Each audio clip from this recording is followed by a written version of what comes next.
Hi kids, it's Pastor Tony. I wanted to tell you about another name of God.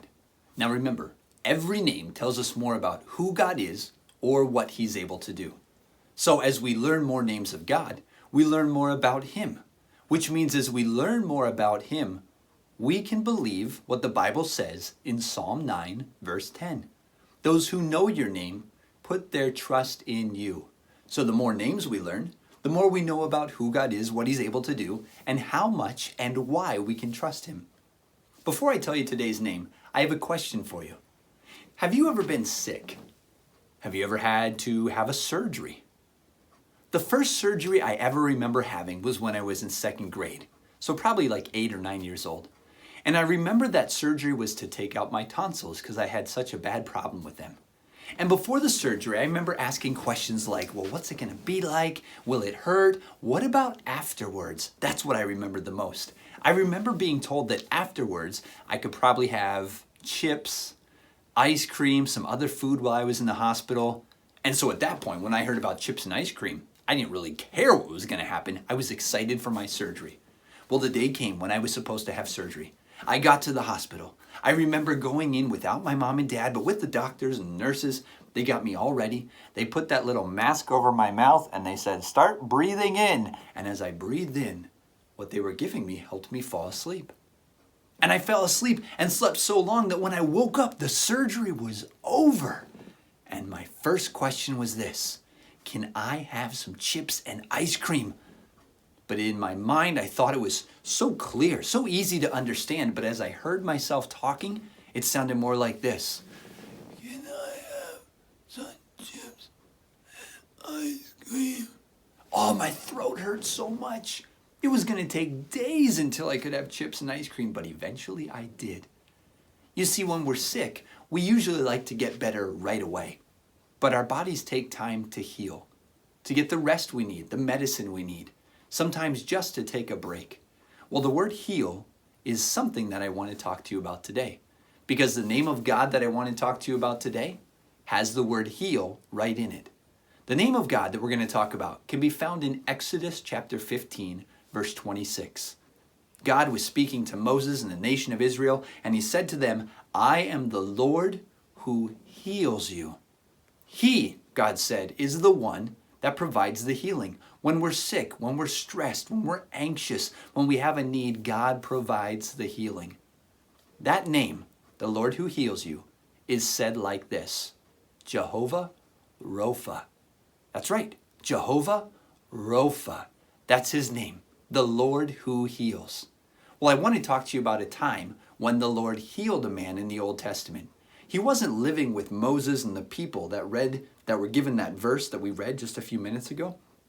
He was living actually in a different country after Moses and those people, but he still saw that God was the one who could heal him. The story comes from 2 Kings chapter 5, and it's about a man named Naaman. Have you heard of Naaman before? Let me tell you a little bit about him. You see, Naaman, he was the commander of the army for the king of Syria. The Bible says that he was a very good warrior, a very accomplished warrior, a very successful warrior. And as the commander, he would be the man who expected others to obey him. The man who was expected to solve all the problems, provide the answers for all the people. And the Bible says he was a very good commander, much loved by his people, by his army, and also by the king who he served. Well, we can imagine and we know that he was a very successful man when he went into battle. But this story tells us about a foe, an enemy that he faced that he could not defeat. Even with all the help of others around him, he could not defeat this enemy. You see, the Bible says that Naaman was stricken, or he suffered from a disease called leprosy. Now, leprosy is still around today, but we have medication now that can deal with leprosy and help people heal. Back then in the Bible, if you got leprosy, you were pretty much, well, it was likely you were going to die. There wasn't really a lot of medicine that existed at that time to help people heal. You see, those white spots on Naaman's arm, up by his neck, on his face, that's the leprosy. And as that disease would grow stronger on your body, your body would actually start to flake off some of that skin, and it would just grow worse and worse and worse until you would end up just passing away because of the disease. Well, like I said, Naaman looked for help. He looked for help all around him. The best doctors, the king who he served, who loved him, probably sent the best doctors to help Naaman. And still, nobody was able to provide the healing that he needed. Well, Naaman, being the commander, had been sent to several different other countries at different times. And as he was in those countries, there were times when he would win a battle and they would take prisoners back with them. One of the prisoners he took is in this picture, the young girl. The young girl was from a land that was further away, the land of Israel. And one day, as she was talking to Mrs. Naaman, that man's wife, she was saying, oh man, if only Naaman could travel back to the land where I'm from. There's a prophet in the land of Israel who God could use to be able to heal Naaman. Maybe, but it would at least be worth a try, wouldn't it? Oh, I wish he could travel and go there. Well, Naaman learned what the girl had shared. He told the king. The king said, yes, let's send you to go visit this man. If this guy can help you, you should go see him. So Naaman, his soldiers, some of them anyway, some servants, they talked with the king. They came up with a plan. Naaman would travel with a caravan. A group of people would go with him. He would take some clothing, some jewels, basically payment to give to this man so that they could convince the man to help Naaman.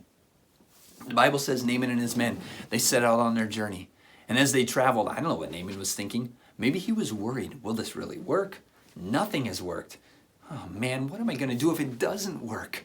But still, he traveled all the way to Israel. When he got to Israel, he talked to the king of Israel. And as he talked with him, the king said, yeah, I'll tell you where this guy is that you want to talk to. It's this guy, his name's Elisha. And yeah, I'll point you in the right direction, but why did you come to me? I can't heal you. Yeah, I can't, but maybe Elisha can, so go visit him. So Naaman, all the people who were with him, all the animals, the treasure that they were bringing, they head down to see Elisha. Now Elisha in the land of Israel was a prophet of God.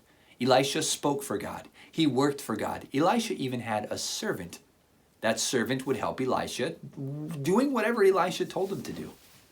Well, the story says that Naaman shows up at Elisha's house. He wants to talk to Elisha about being healed. But instead of Elisha coming to the door, Elisha sends his servant to talk with Naaman. Naaman, maybe bothered a little bit that why didn't this guy come talk to me? All he sent was his servant. Fine, I'll tell him what's going on. He tells the servant, I'm suffering from leprosy. Nobody can help me. I heard maybe this guy could. Can you find out if he can help me? The servant goes back and he talks to Elisha. Elisha and the servant talk a while. The servant comes back to talk to Naaman.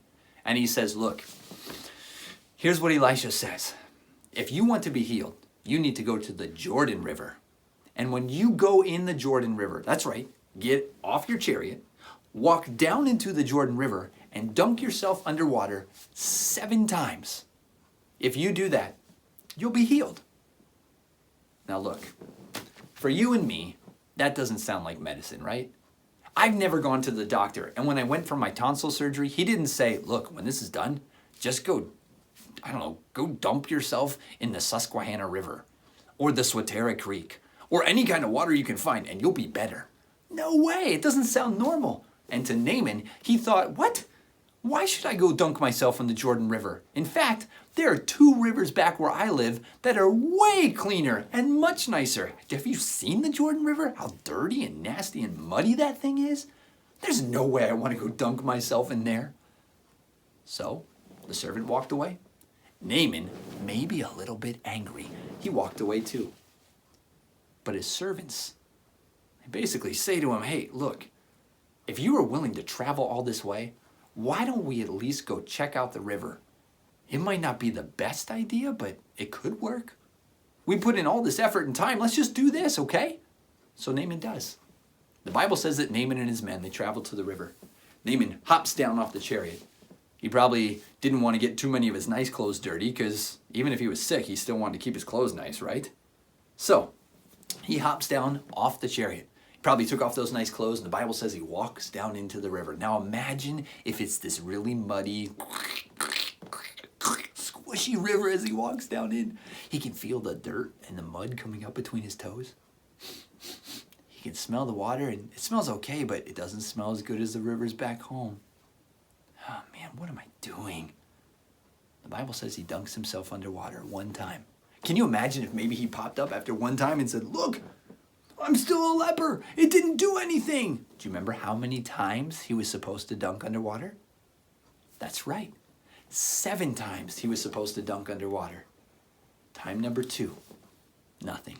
Time number 3, still a leper. Number 4, number 5, he's still got the disease. Nothing's different. Number 6, maybe by now he's getting tired. He doesn't want to do this anymore. Time number 7. The Bible says when he comes up, he's healed. The disease is gone. Can you imagine what Naaman might have looked like? I mean, check out this picture that somebody made. Look at the look on that man's face. Doesn't he look excited? Doesn't he look thrilled?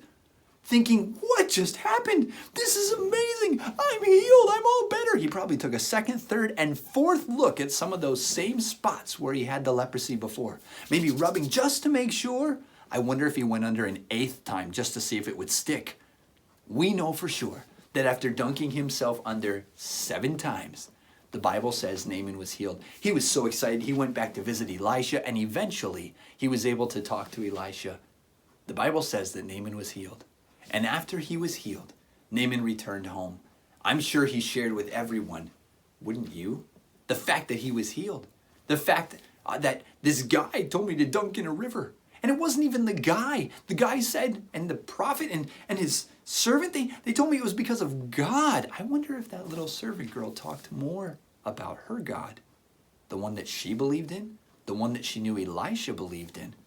And I wonder if they talked about the fact that they could call that God Jehovah Rophe, the Lord who heals. Isn't that great to know that when we're sick, God is the one who heals us? I mean, think about it. There are times when we are physically sick, a stomach ache, a headache. It might be that you have a sore finger, or you fell on your bike, you scraped your knee. We are physically sick, or we have a physical problem. God, the Lord, can heal us. There might be times where we're struggling emotionally. We're sad. We're discouraged. There might be times when we're mentally stressed out.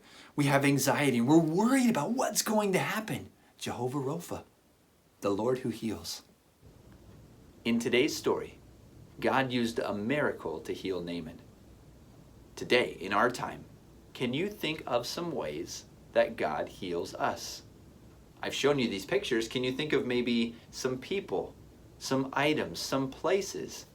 How can Jehovah Rophe help us even today, in our time? How can he help you heal when you're sick or struggling?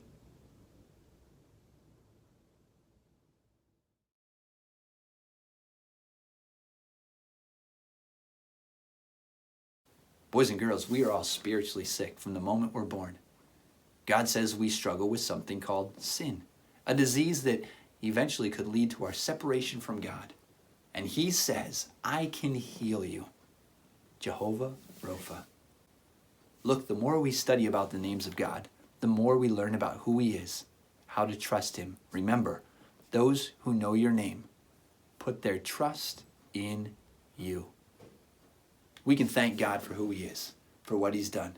And we should continue to learn more about him, because the more we learn about him, the more we can learn about how we can be like him, how we can trust him. So this week, don't forget, Jehovah Rophe, the Lord who heals, is willing to help you when you're sick, whether it's physically, spiritually, emotionally, when you're mentally stressed out. God is there for you. So just call and ask him for help. And today, have a great day.